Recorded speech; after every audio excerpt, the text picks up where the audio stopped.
Shoot, before we get into Ohio State, I want to talk Yeah. about some of the recruits you sent. Oh, yeah. You got an interesting class. We First do. off, Renee LaPointe. Yes. How does it feel signing the daughter of a former teammate? Yeah. That one, like, was there a part of you that's like, I'm excited for this recruit, but this hurts a little bit, like age-wise? You know, yes to both. I'm so excited to get our entire recruiting class. We're really, really excited about. Renee, I've known the family obviously for quite some time. Her and her mom, Nat, her and I played together on the Canadian national team. Her mom was a phenomenal defense person, so is Renee. Like, I don't know if you've seen any video on her, but wow, can she ever manage the puck well, and tremendous shot from the point. So we're super lucky to get a quality player like that coming here to Duluth. She's coming in. So she's on track to finish early, so we're really excited about that. But we'll take her no matter when she's ready. But so far, she's planning on coming for next year. She's a player that you've looked at and said, yeah, this player can come in as a 17-year-old. Absolutely. The first time I saw her play, probably 3 years ago, I was so impressed with her. Just her puck skills, her hockey sense. She's just a player that continues to keep getting better and better. She's been kind of at the top of, her league no matter where she's played.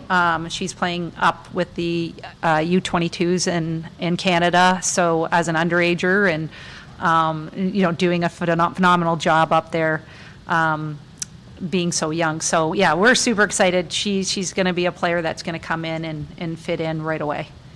The two Finns you're bringing in on Yeah. the end are older. They'll be in their 20s coming in as freshmen. Where did you end up finding them? Yeah, so what does it mean to kind of reconnect that Finnish pipeline? Yeah, so excited about that, and obviously having Krista Parkkinen here this year was huge for us. The Finns are always elite at the World Tournament. They've always kind of been right behind Canada there, so it's really great to be able to get that pipeline going again. And Polina is, I saw her first probably 3 years ago at the U18 level, so playing when the Worlds, wherever that was, 2 years ago or 3 years ago when it was in Wisconsin. She's super fast. She's already been a part of their senior national team. So she's got I just love how she plays. She plays with a ton of grit and kind of in-your-face type of a hockey player. So it's going to be great to bring that type of speed quality player to our program. And then with Thule, I saw her a couple years ago play at the U18 level, and I thought she was like one of their best. I thought that she was their best player, to be frank, and she's also vying for a spot with the senior national team already at such a younger age. So really excited for those two. Thule has exceptional hockey sense. She's more of, I would say, a defense person, more of a stay-at-home. So I think someone like her and Renee LaPointe will really complement one another well. I asked Scott about this. It seems like, I'm curious your philosophy, goaltending seems to be a hard position to plan for in 2025, 2026 in college hockey. Scott has the pro signings. We haven't seen that come to women's college hockey yet. But there's the transfer portal now. Like both of you have 3 goaltenders potentially that could come back next season. You're both bringing in a goaltender. History, the odds just say someone's going to leave in the transfer portal. How do you plan this out with goaltenders now? Because it's not like the other positions where multiple players can get on the ice in such a time. Yeah. It seems like a really tricky position for a coach to recruit and plan for it. Yeah. And kind of plan. We're really excited about Marie-Luc Renier coming in next year. I mean, thank you for pronouncing that. Yeah, wow. Is she ever, she's spectacular, and her and Ev are really good friends. And she's super excited to be able to get mentored by Ev and be able to kind of, for Ev to be able to have her under her wing for that year and to learn from her and grow. But I'll tell you, she's a goalie that's already stopping Marie-Philippe Poulin, in the 3-on-3 mini tournaments. So when you see that, you're getting a quality goalie in. So we're really excited to be adding her to the mix here. And Ev is super excited that she's coming in and is excited to help her learn and grow both as a player and as a person. I was going to say, I think I saw some social media posts between the two of them this summer. Yeah. That quote-back connection. Yes. Is that a pipeline you've been working on at all? For, just through Hockey Canada? It seems like Quebec knows how to make goals. They do know how to make goaltenders. Holy smokes, are we ever so grateful to have a goalie like Eve Gascon here and, another good quality goalie coming in next year with Marie-Lou. So, but yeah, I mean, you look at the history of Quebec goaltenders and like Anne-Marie Desbiens and players like that. So just so many good quality ones coming out of Quebec. So they're doing something right there, that's for sure. And we have our eyes open to Quebec. Yeah. French or here to help with that pipeline? I always try to practice with Ev as much as I can, so yeah. This recruiting class, the diversity, you got Canadian, you got some Canadian players, you got, Finns and Swedes, you got some big name Minnesotans. Yes. The diversity. What do you think that says of where this program's at? Right now? Yeah, you don't have just like one, go-to pipeline. We're so excited about the class because there's a ton of depth in it. There's a ton of talent in it. It's players who have played at the international level. So excited about the Gannett's twins coming to our program. Laney's already with the U18 national team. And so just to get players, like we always have taken pride in recruiting the best of the best, no matter where they are from, and this year I think our class really reflects that. And all through it, there's international experience, there's experience playing in the SDHL, just in the top leagues, no matter if you're from Canada, the U.S., Sweden, or Finland. So we're looking good in the future. Ohio State. Super excited. Taking on the Buckeyes this weekend. Yeah, I think anytime we play them, it's a fast-paced game. It's a back-and-forth, fast-paced game, and they're definitely a team that is relentless. And we've been talking about this whole week, making sure that we've got to be ready to compete. We got to earn every battle, and the importance of just our habit play has got to be there in terms of our communication to stay connected. Because the more connected, and I think our intensity, the more connected and the higher intensity that we can play at, I think those are all things we can control that will help with the outcome of the game. So we're super excited to play a team like this, and obviously they're really good. They only have one loss this year to Minnesota. So, but I also think that we've shown what we can do, and against top teams in the WCHA, although we haven't taken one yet, we've been very, very close, and I think this is the weekend to do it. Grace Zadora has 5 goals. It's hard not to notice she's picked really good times. Yeah. For all 5 of them. The goal against Minnesota State that tied the game, and you were dominating and couldn't get one by their goalie. That started a run for you that got you a victory. She scored big goals both nights. St. Thomas, big separator goals. What's allowed her to become such a clutch player? Yeah, good question. I think her leadership has been exceptional for us. She's wearing an A for our team this year, and she really, really, truly cares about her teammates, and her teammates really care about her. And I think when you kind of have that kind of environment, you just feel safe to be who you are and be creative. And I think that's what we're seeing from Grace, that ability to play free, and it's okay to make mistakes. And when she can play that way, and when she's having fun, which she is, good things are happening for her. So. And Grace is a player that, she can play anywhere on our team. She's done that before, and she continues to show that. We can use her, in power play situations, when we have a pulled goalie, we can use her on penalty kill and in 5-on-5. And I think the biggest thing is she's having fun. And when she has fun, she shows us how she can play, that's for sure. And coming back, doesn't miss a beat.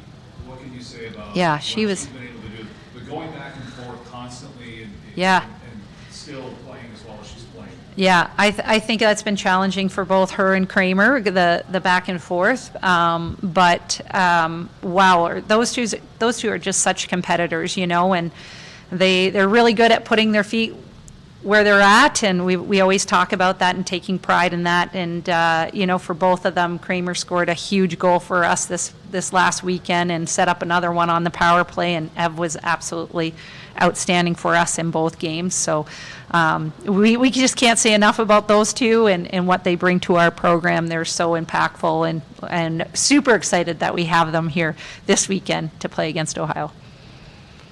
When's the next Hockey Canada camp? Is it Yeah. until after? It's they have the next rivalry series is coming up after we are done with the first half of our season. So, and we'll find out if they're going to be a part of that or not. Okay. Yeah. So. How good does it feel just to be home? I think it's been Yeah. a month, and then how crucial is it to kind of have these top 5 tilts on home ice, have that home ice? Yeah, I do think there's a huge advantage with being at home. You get to sleep in your own bed. It's like food that you're used to.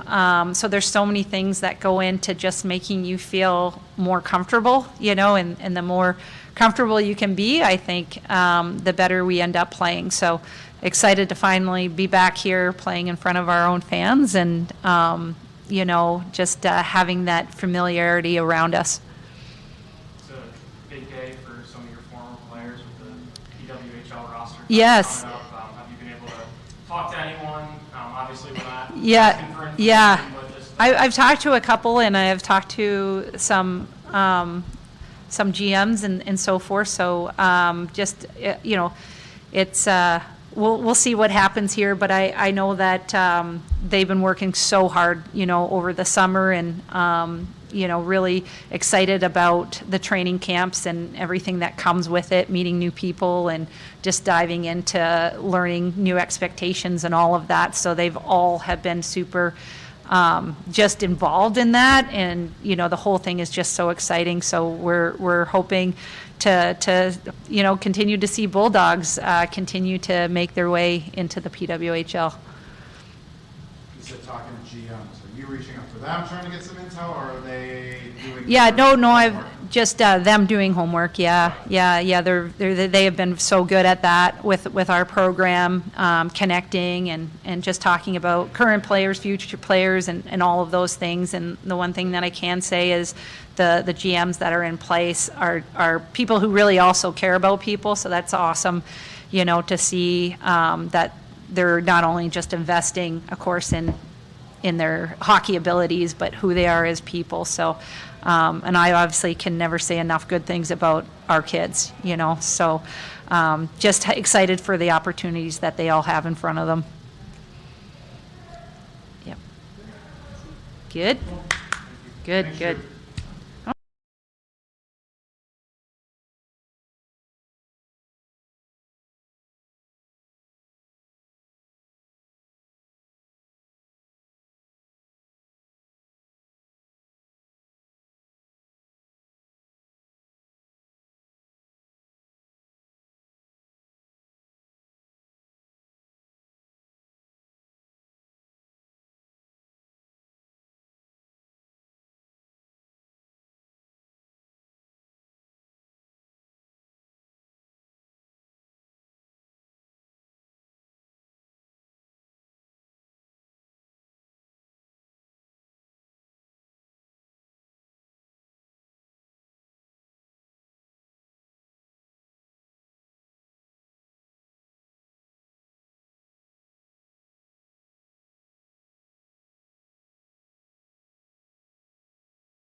next season? I would say, well, I mean, I live with them, so I know a couple of sayings, but yeah, I mean, bonjour. Yeah. Does she yell at you guys? Does she like bark things out in French at all ever during games? Ev? Yeah. No, not really. I think I told her she should chirp other teams more in French, but Right. no, it's That's mostly in English. Yeah, if you had that skill, you do use that. I've heard of that before. I've heard on the guys' side they've complained about opponents from Quebec chirping them in French. Yeah. That's what they're saying. Well, I mean, I sometimes chirp opponents in Chinese. Oh. Yeah. That's right. You don't try to Yeah. So and then they got no idea like what I'm saying, and I don't see that coming. most of the time I'm not even saying anything mean, but it's just in Chinese and I say it in an aggressive tone. So So then you could be saying anything random. Yep. And they have no idea. yeah, So it's aggressive. yeah, That's a good one. That's a good play. yeah. Grace, thoughts being back home here and taking on the Buckeyes this weekend? Just excited. I mean, it's always nice to play at home with our fans and having our facilities, sleeping in our own beds, that kind of thing. But, I think it's just another team that we're playing, obviously. We just need to stick to our game plan and our team identity, stick to our habits, and, things will go our way. So not really too worried about who it is, but just kind of looking inward with the group. Josie able to provide any sort of scouting report for you guys? I mean, we haven't really asked her, but yeah, she's full Bulldog now, so not really talking about the past or anything like that. Okay. I wasn't sure if you hit up Bulbs when you played the Buckeyes last year, or any of the former Gophers when you played them. You're not able to get the insight off of them? I mean, if they wanted to share, I feel like they would, but we're not really asking them. If it comes up, it comes up, but it's not like we got to ask them what we need to do because our coaches are pretty good at scouting them out themselves. So our coaches give us a game plan and give us the skills that we need to be successful. So, yeah. Bruce had asked you just about this app going back and forth. You live with her. How do you see her handling this grind of going back and forth between college athlete, Olympic hopeful, and still going out there and playing at the level that I mean, she impresses me every day. The way that she's able to, pour herself into different aspects. Like, I feel like when she's with Canada, she's with Canada. When she's with the Bulldogs, she's fully with the Bulldogs and she's fully present. She's not, talking about it or thinking about it. I feel like she's just kind of where her feet are, and that's something that I really respect her for is being able to go back and forth that way. I know it can be tough, especially with school and everything. And obviously I miss her a lot when she goes away. She's one of my best friends, and, I'm just really proud of her and proud of Crames, all of our international players. It's just an opportunity for them, and I'm just really excited for them. Is there support you and teammates are able to offer, whether it's Evan and Kramer going back and forth with Hockey Canada, or the Europeans going and playing with their teams? I think she would mention that before the season, one of the keys was keeping all these players involved and connected with the team when they're gone. That was an important thing going into the year. Yeah. Well, I feel like just letting them know that you care, giving them FaceTime calls, or sometimes I'll text Ev and say this happened today, that kind of thing. Obviously, me personally, I don't want to bother them too much. I don't want to be constantly bombarding them, but they have a job to do, and we have one at here. So I feel like a lot of the debriefing comes when they get home. Yeah. But it's kind of just that, and just making sure we show them how much we miss them, because we really do. They're a really important part of our team, and yeah. So now texting saying, hey, you didn't empty the dishwasher before you No, absolutely not. No. Along those lines, is it weird watching? You're an American. You're from Minnesota. Yeah. They're not. And you've got a couple of Swedes and a Finn that are going to have a chance to play in the Olympics here coming up. It's cool, obviously, but is it weird too? Because you're not supposed to root for that. I mean, a little bit. I live with 3 internationals, and all 3 of them are competing for an Olympic spot. So when they're all gone, I got the house to myself, and it's kind of just like, well, what do I do now? But, you know, I'm an American, but I put my heart, like, with them, and I cheer for them and their success. And, you know, I just want them to do good and be happy. So I'm always supporting them. Who are you for in the Olympics? Or are you just hoping everyone has fun? I just- MK at the beginning of the year. I hope She's staying with the U.S. I hope that Ev does good. I hope Kramer does good. I hope Ida does good. Tia, Parky, like, I hope for all their success. Obviously, though I'm an American, I want Team USA to do well, but I want Kramer to have a hat trick, and I just want them to do good. So, yeah. I mentioned this with Shu, but you've got 5 goals. It feels like every single one of them is in a really important time. I think about we were against Mankato, who scored that tying goal in the third period. Down at St. Thomas last week, and both the goals you scored came in important points of the game. They were big separator goals to expand your lead. Not all goals are created equal. How good does it feel to score a big one like that? I mean, it's always special. I feel like it's even better when you get to share with your line mates too. I mean, in the first St. Thomas game, Molly made a great pass over, and I was just lucky enough to be there and put it in. But yeah, my line mates are great, so I just like to celebrate with them and the D pairings too. So yeah, it feels great to help the team out in any way I can. So just hopefully to keep that going. When you score a big one like that, does it feel different than maybe if you're up 6-0, you score like a 7-0? I mean, yeah, I would say, because it helps the team, and hopefully, like, after you score a goal like that, the momentum shifts, and you know, everybody kind of gets going there. So, I mean, big ones are more fun, I would say. You'll take 5 clutch goals over 20 random goals. I mean, I don't know about that. 20 goals would be nice. 10 random goals? No. No. I mean, whatever, like, helps our team win. That's, like, the biggest thing for me, is whatever helps us win. I suppose if you're scoring 20 goals, you guys aren't beating clutch game wins. Yeah.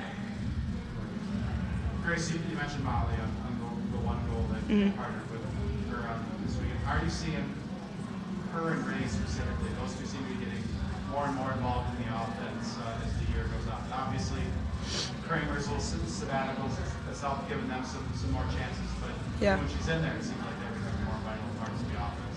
Yeah, for sure. They're a huge part of our team. I feel like they've really come into this group and adopted our culture and our team identity, and you know, they work so hard. So I'm really, you know, it's good to see them getting those chances and jumping in on the offense. Yeah, they've been great for us. Go. Sweet. Thank you.